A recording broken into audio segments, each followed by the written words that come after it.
They're going to start. Perfect. Okay, we are now in YouTube. Hello, everyone. We are with Jennifer Robinson, and we are going to start. I don't know. Wait. Um, okay, we're going to try to broadcast in YouTube.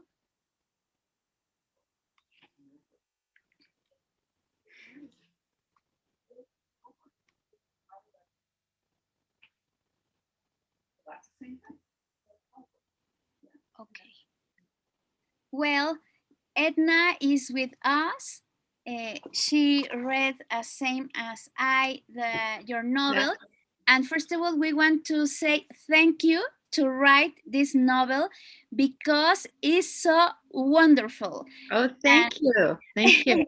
And I'm sorry it hasn't yet been translated into Spanish. Some of my later books have, but not yet somewhere in France. It was my first book.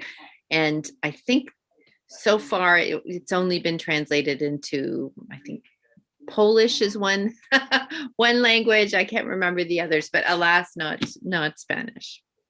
yeah, don't be sorry because we know you in Latin America for your book, The Gown. Yes, That, Vestido, yeah. yeah, and it's wonderful too. We are going to talk more about this book at the later to finish now this Yeah. conversation. But first of all, we want to talk with somewhere in France.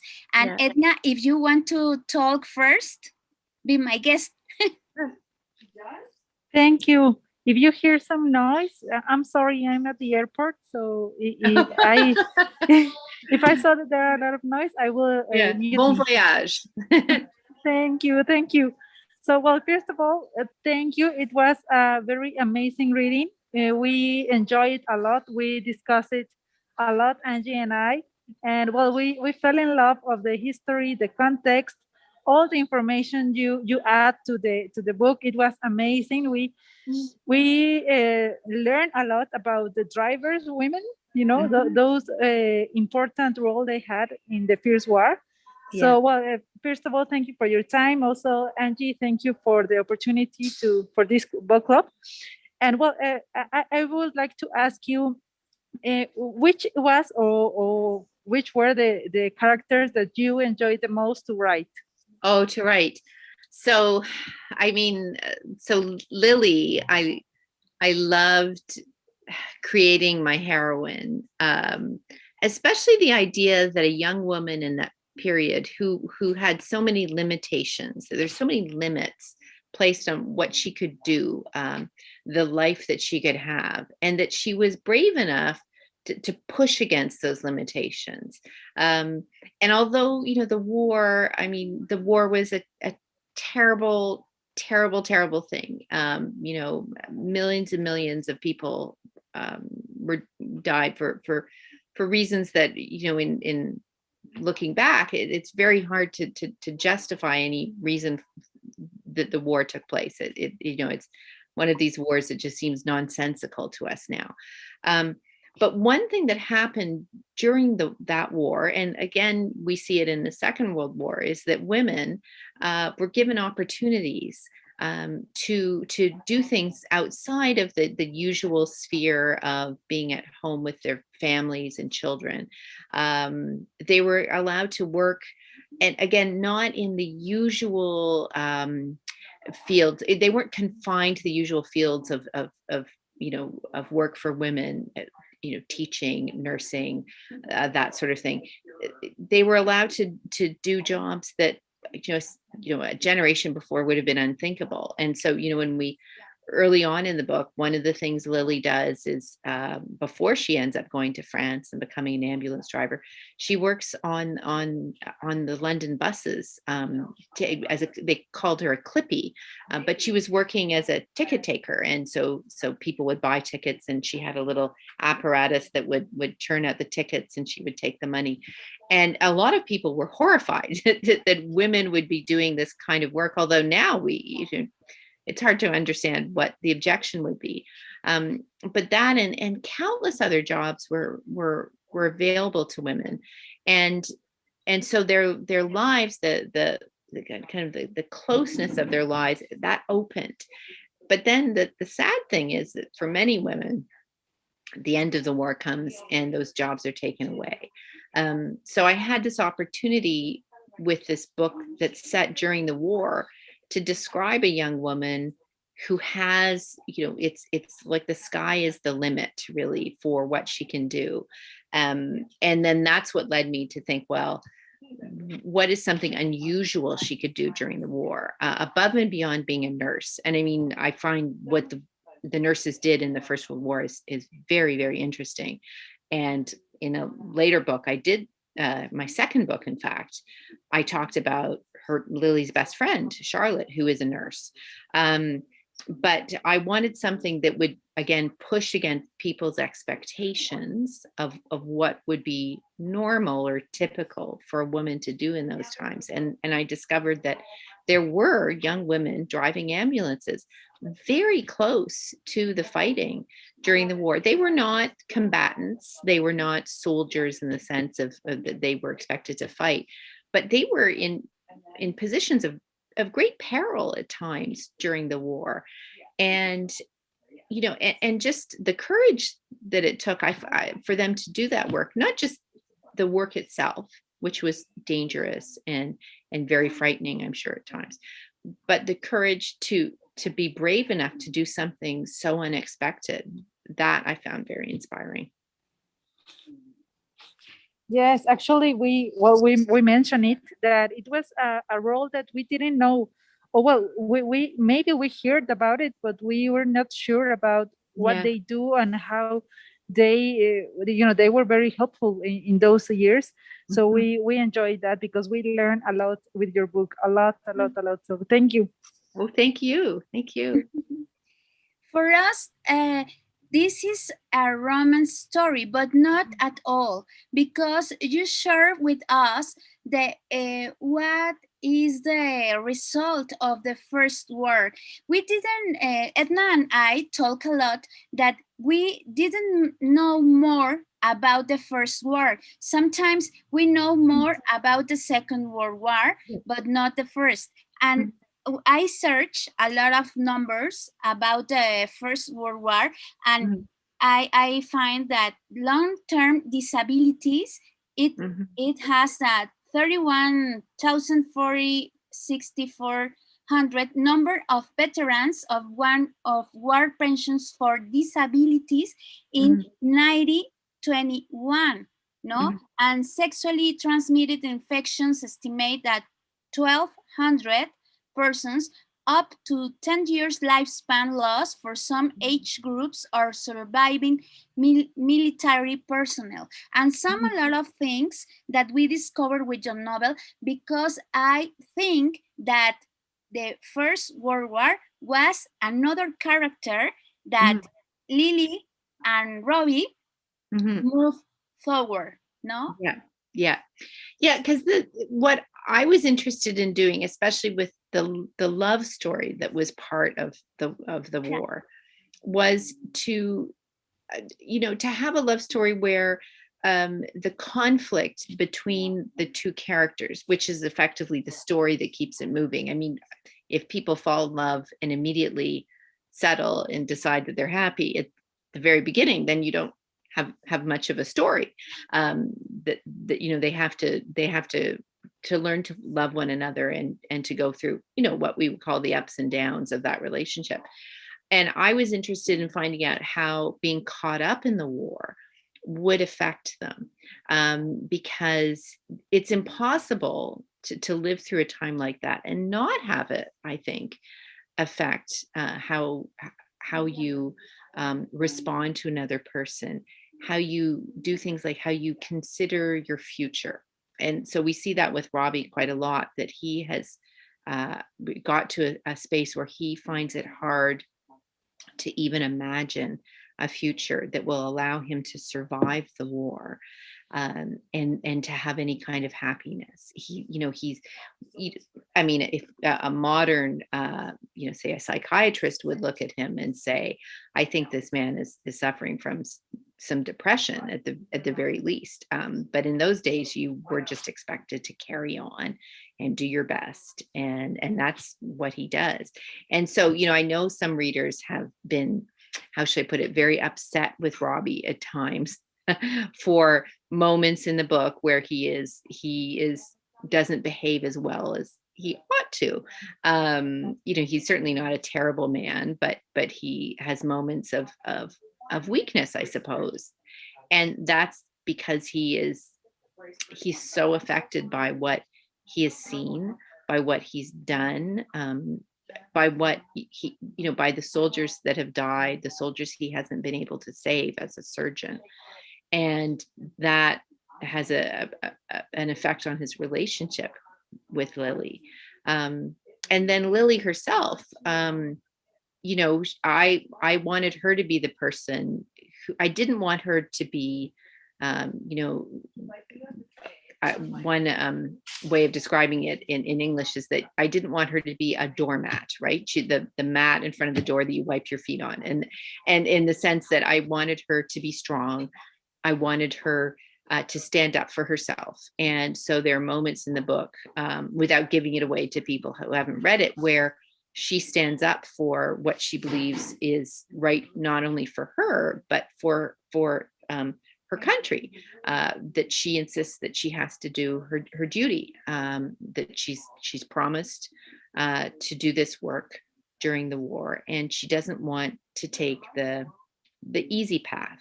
It would be very easy for her to say, oh, I don't want to be an ambulance driver anymore. It's too hard.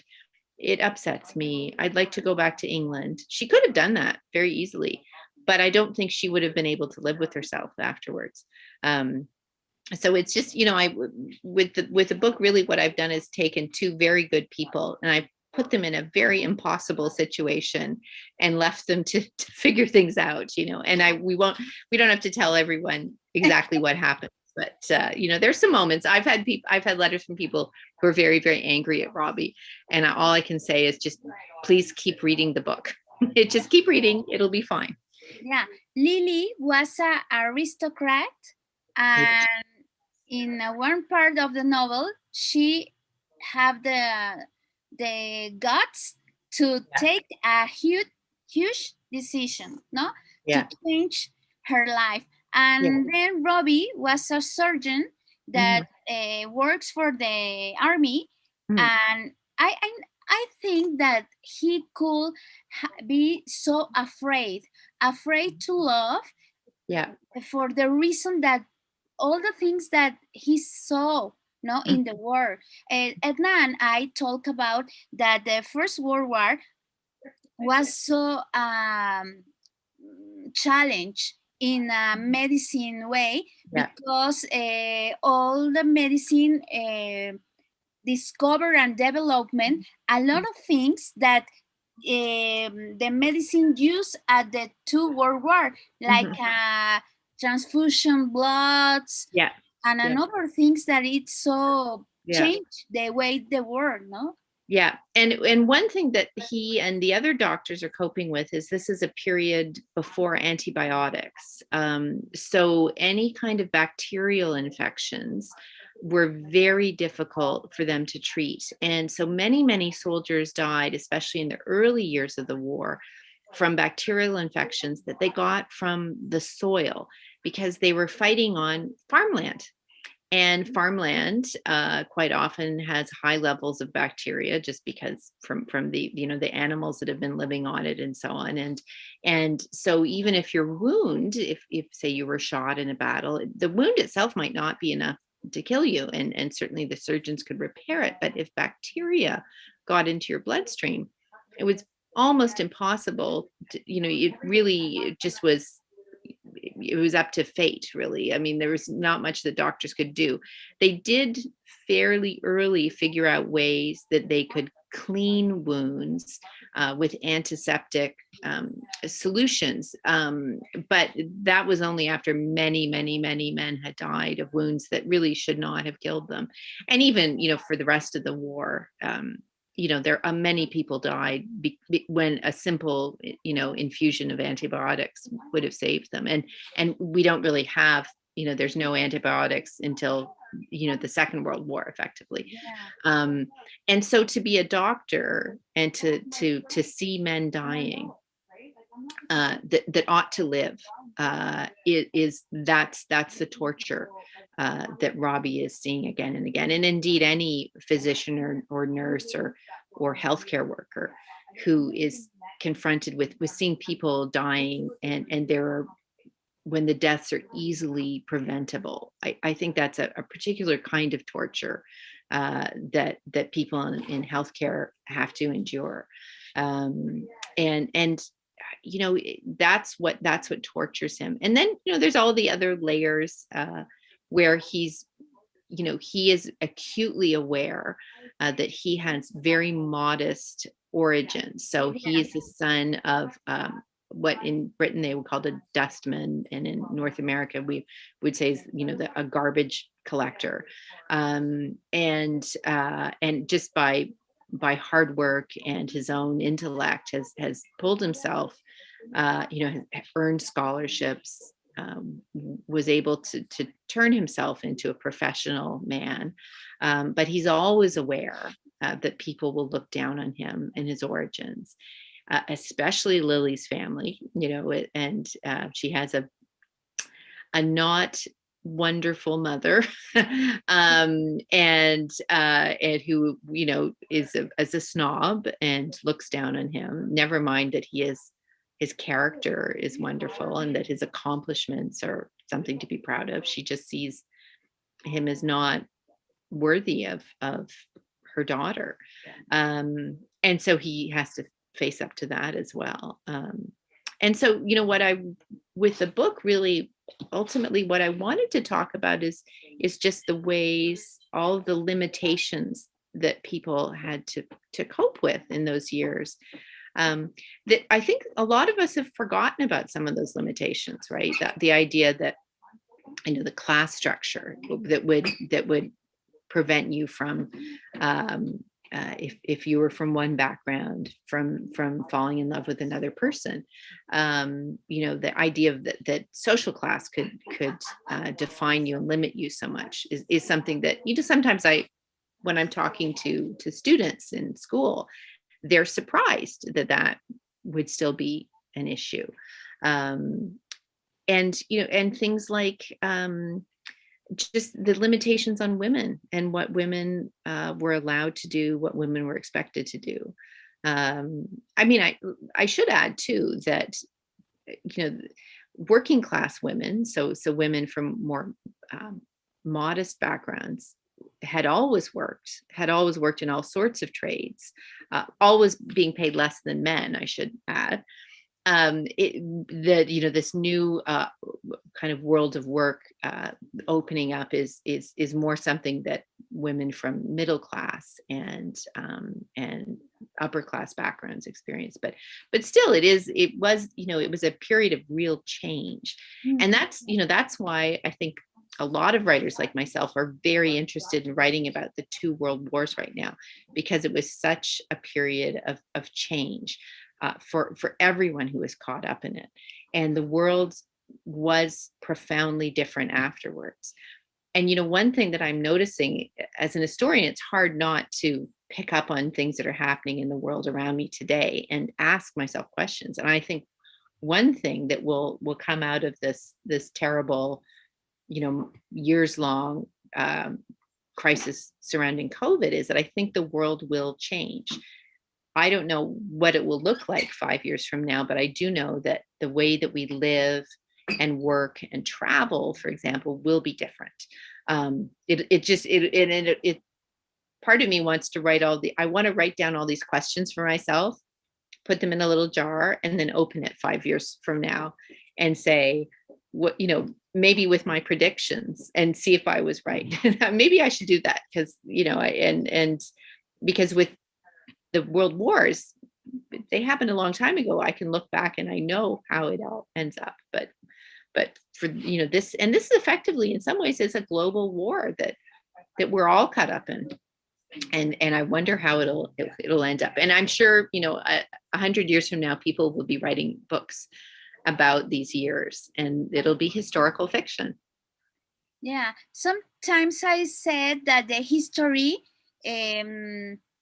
beat their tail. Yeah. Because you told us about the influenza, the Spanish flu, that it happens at the First World War. Yeah. And it's the very, I don't know, curious. Well, it's interesting. I wrote the book, the most of the book about 10 years ago, and then it was published a few years after that.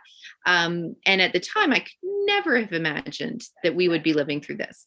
And one of the things that Robbie says near the end of the book, and I'm not giving anything away, but he says to Lily, it's actually in a letter, and he gives her some advice because, during the Spanish flu epidemic, there were a lot of people saying, oh, soak your mask in vinegar, that will keep away the germs, things like that. And he said no. And his advice was, you should wear a mask. You should keep your distance from other people. So don't go on the underground if you can possibly avoid it. And if you do, you should wear a mask, and wash your hands. And those are the three pieces of advice I think that are the most helpful. Every, physician and epidemiologist would say, wash your hands, keep your distance, wear a mask. I mean, and he knew that more than 100 years ago, which I think is kind of interesting. And I certainly did not. I was just repeating advice that I had found in medical journals of the day, that it made abundant sense to me. And so, yeah, I mean, more than 100 years and it still holds true. Yeah. Yeah. Edna, do you want to ask Jennifer another thing? Yeah, sure. Yes, I was wondering when I started reading the book and we start to reading more about Robbie and Lily. So did you imagine them like, I'm referring to their face and to their physical way. How did you imagine them? So with my characters, often I'm asked, is there an actor or an actress from, films that I refer to? And I don't, funnily enough. I guess I have an image of them in my head where I feel that I could recognize them if they walked through the door. I would know who they were, but they aren't a copy of anyone that I could say, oh, they look like this actress or that actress. Quite often when I get my book cover, and it may or may not have the face of the characters on them, then I'll go, oh, that actually does look like what I imagine they would be. But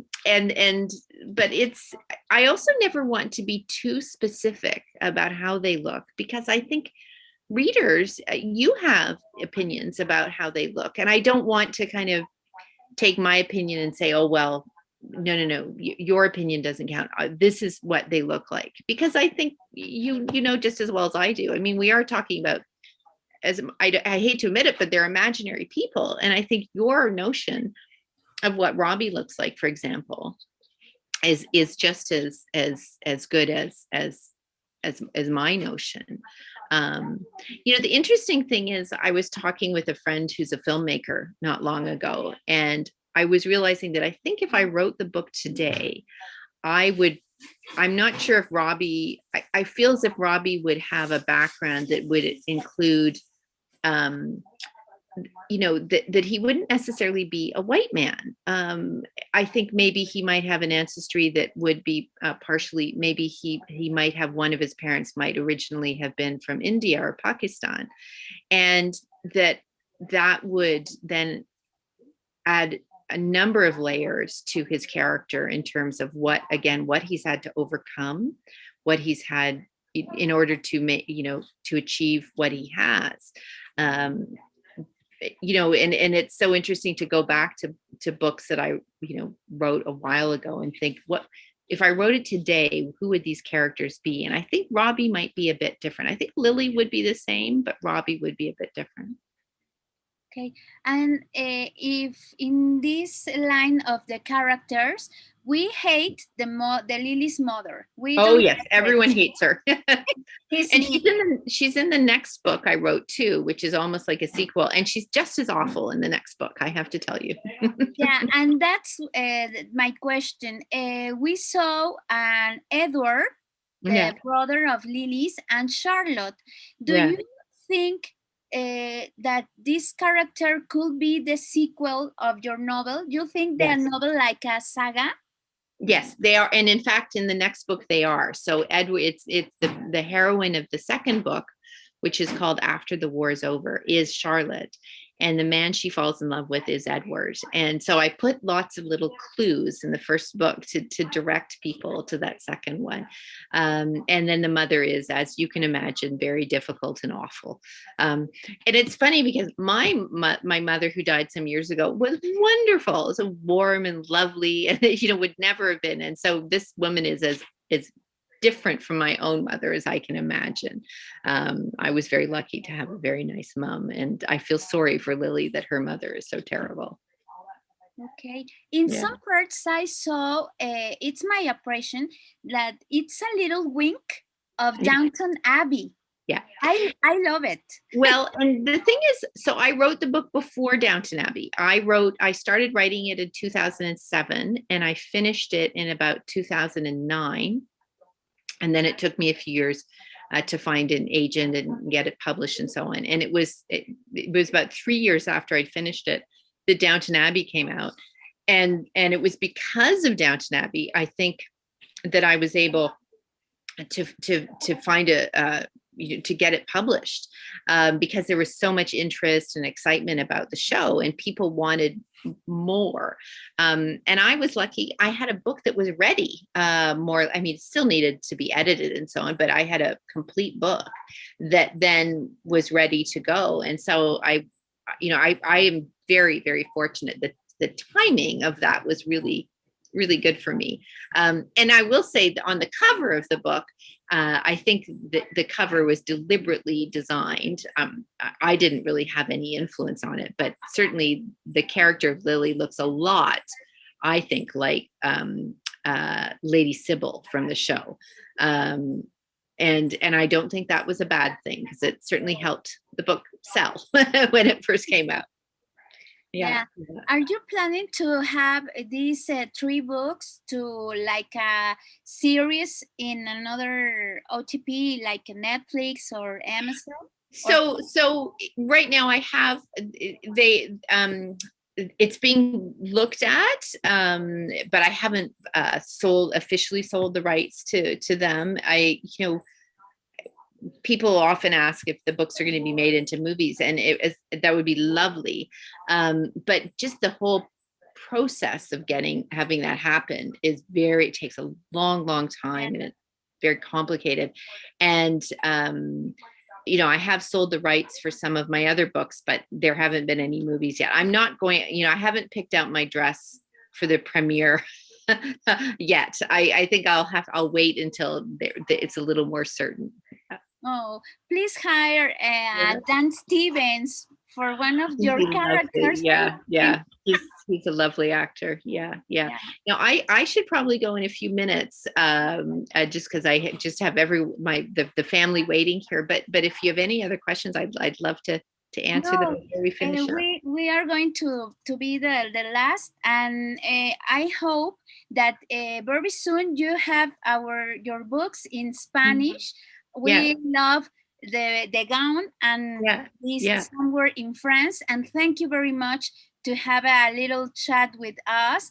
And thank you. Well, we are so happy to have you in Atando Libros, Edna. Oh well, I've visited Mexico 4 times, and I hope to come again soon. One of my favorite places in the world. Wonderful place to visit. And so yes, maybe next year I will make it, I will be able to travel outside Canada. That's my hope. But in the meantime, we can still talk over Zoom, which is lovely. Yeah. We hope that it could be soon. Edna, do you have the last?